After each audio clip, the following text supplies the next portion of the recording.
ये पैगाम है भारत के हर कंटेंट क्रिएटर के नाम। जय भीम जय भीम। सभी को नमस्कार, मैं भीमराव और आप देख रहे हैं भीमराव वाईफाई टीवी। साथियों, इस वक्त की बड़ी और अहम update, Bhim Army chief advocate Chandrashekhar Azad जिला बिजनौर के विधानसभा क्षेत्र नजेबाद के ग्राम हुसैनपुर में पहुंचे। वहीं भीम आर्मी चीफ और उनके सभी साथी पहुंचे और जिस तरीके से भीम आर्मी चीफ को देखने के लिए यहाँ जन सैलाब उमड़ा है, यह शायद देखने लायक है। सबसे पहले मंच पर पहुंचकर भीम आर्मी चीफ चंद्रशेखर आजाद ने बाबा साहेब डॉक्टर भीमराव अंबेडकर जी की प्रतिमा पर माल्यार्पण की।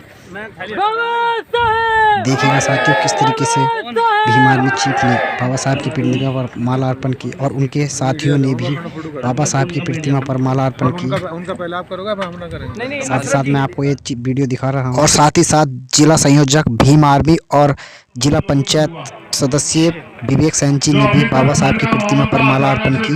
आइए आपको दिखाता हूँ यह पूरी वीडियो।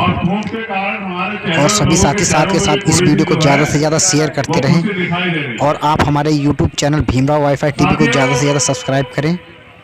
बहुजन समाज की छोटी से छोटी व बड़ी से बड़ी पल पल की अपडेट देखने के लिए भीमराव वाईफाई टीवी को ज़्यादा से ज़्यादा सब्सक्राइब करें।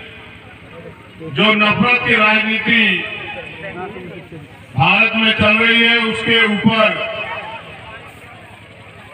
हम एक ऐसा प्रयास करें कि वो नफरत की राजनीति खत्म हो गए और भाईचारे। सरकार की तमाम गलत नीतियों के खिलाफ लड़ रहे हैं।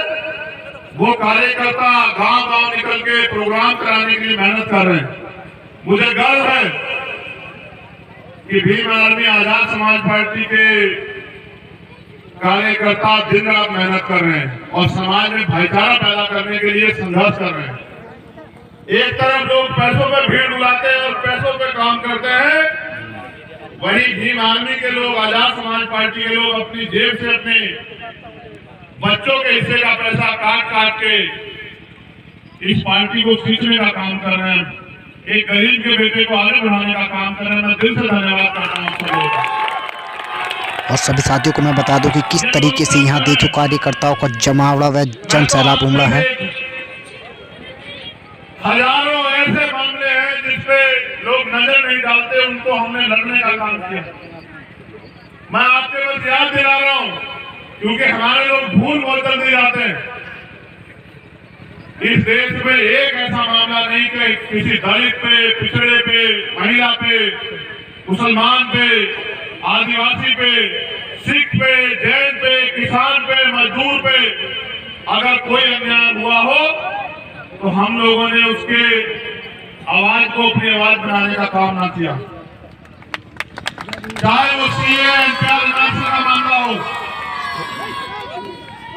जब इस लड़ाई को कोई लड़ना भी नहीं चाहता था, यही दिन चल रहे थे, सर्दियों के यही महीना, कड़ाके की ठंड और जमा मस्जिद की ऐतिहासिक सीढ़ियां, जब देश के गृह मंत्री कहते थे कि सीए को, एनपीआर को, एनआरसी को कोई रोक नहीं सकता, ये लागू होकर रहेगा, और जब नेता अपने वोटों की गणित बिठाए थे कि अगर मुसलमानों की आवाज उठाओगे तो ऐसा तो नहीं उनका कोई और वोट भाग जाएगा, तब भी इस लड़ाई को लड़ने के लिए हम लोग आपके बीच में थे। और उन सीढ़ियों से मैंने कहा था कि सरकार पूरी ताकत लगा ले, देश को बांटने वाले और देश के संविधान के खिलाफ जो कानून बनाने का काम सरकार ने किया, ये ताकत तो सरकार के पास है, लेकिन हम इसको जमीन पर लागू नहीं होने देंगे। ताकत जनता के पास है, हम इसके लिए मेहनत करेंगे। और अब से जो सरकार घमंड में, अहंकार में कहती थी कि हम जनता की आवाज को कुचल के इस कानून को लागू कराएंगे, उस सरकार को पीछे हटना पड़ा।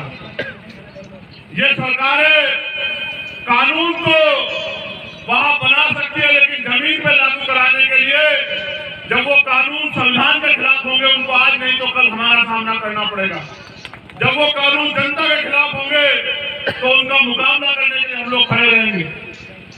ऐसा ही जब किसानों के साथ अन्याय अत्याचार हुआ और किसानों के खिलाफ कानून आ गया, तो किसानों की लड़ाई लड़ने का काम भी हमने, चाहे वो भारत बंद के मामले में हो या किसान मोर्चे में हो, वो भी हमारे संगठन हमारे दल ने लड़ने का काम किया।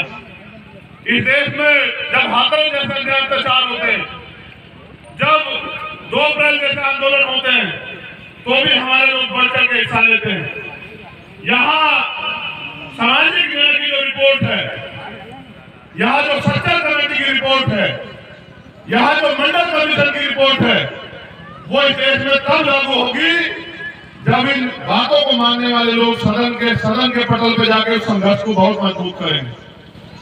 आपने तमाम लोगों को आगे बढ़ने का अवसर दिया। मैं भी आपसे इस लड़ाई को लड़ने के लिए ताकत मांगने के लिए आया कि अगर आप मेरे हाथों को मजबूत करते हो तो मैं आपको किसी और की तरफ देखने नहीं दूंगा कि आपको अपने लड़ाई के लिए किसी और की तरफ देखना पड़े। जो बुनियादी समस्या आपके सामने है, उन समस्याओं के समाधान के लिए आपको किसी और के आगे पीछे घूमना पड़े। मैं बस अवसर चाहता हूं कि आप मुझे लड़ाई को लड़ने का अवसर दें और मेरी काबिलियत को, मेरे संघर्ष को आगे बढ़ने के लिए मदद कराएं, जिससे मैं इस क्षेत्र के साथ साथ इस देश में रहने वाले हजारों शोषितों, कमजोरों, कमेरों, मजदूरों, नौजवानों की आवाज को उस पटल पे उठाकर उनके लिए कानून बनाने में मदद करवा सकूं, जो बुनियादी समस्या आपके सामने है। हमारे साथियों, आज मुल्क के हालात बड़े खराब हैं। जो थोड़े बहुत अधिकार हमें मिले उनको सरकार में बैठे लोग कुचलने का काम कर रहे हैं। यहाँ पुलिस के साथी मौजूद है। मैं जिम्मेदारी से कह रहा हूं कि ये सरकार ऐसी है कि कुछ दिनों बाद आपको भी बेरोजगार कर देगी। ये कहेगी अब इनकी भी जरूरत नहीं है, आप मेहनत करके यहाँ आए और आपको जो अवसर मिला है, वो जो बराबरी का सिद्धांत, समता का अवसर जो है, जो संविधान देता है, उसकी वजह से मिला है। आपको भी ये सोचना चाहिए कि जो सरकार सबको कुचलने पर लगी है, कल आपके भी खिलाफ खड़ी हो जाएगी। जब लेटरल एंट्री होगी तो आप बताओ, किसी किसान, मजदूर, कमजोर वर्ग का, मजलूम का बेटा कैसे आगे बढ़ेगा? आप बताओ, जब सरकार के लोग अपने लोगों को बिठाने लग जाए। मैं आपसे भी ये कहता हूं, आपको भी ये याद रखना कि हमें हमारे परिवार के साथ इस देश के प्रति भी जिम्मेदारी अदा करनी। देश में सबसे ज्यादा बेरोजगारी की धारी की सरकार के समय में बढ़ी है। महंगाई सबसे ज्यादा सरकार के समय बढ़ी है। डॉलर के मुकाबले रुपए जो है सबसे ज्यादा कमजोरी सरकार, जो नफरत बढ़ रही है वो सरकार के समय बढ़ रही है।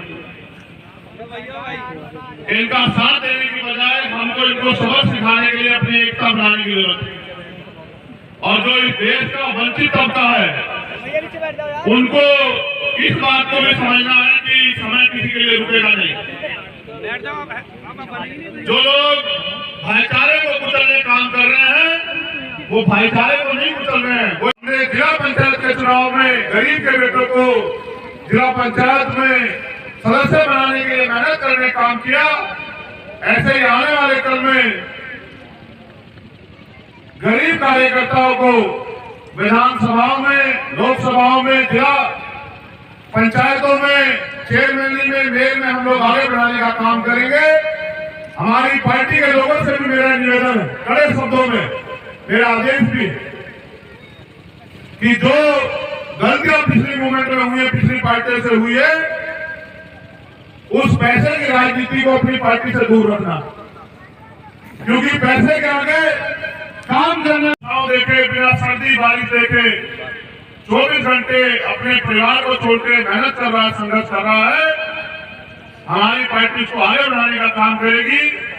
ऐसे कार्यकर्ताओं को मनोबल न टूटे, इसलिए पुरानी गलतियों से सीख लेके अपने दल को मजबूत करने का काम आप लोग, कुमार जी, दिनेश जी, गजपाल, वीरेंद्र जी, विजेंद्र जी, प्रवेंद्र जी, प्रमोद कुमार जी, विकास जी, रविंद्र जी, ललित जी, प्रदीप जी, प्रीतम सिंह जी, दुष्यंत जी, कि यहाँ की महिलाओं को भी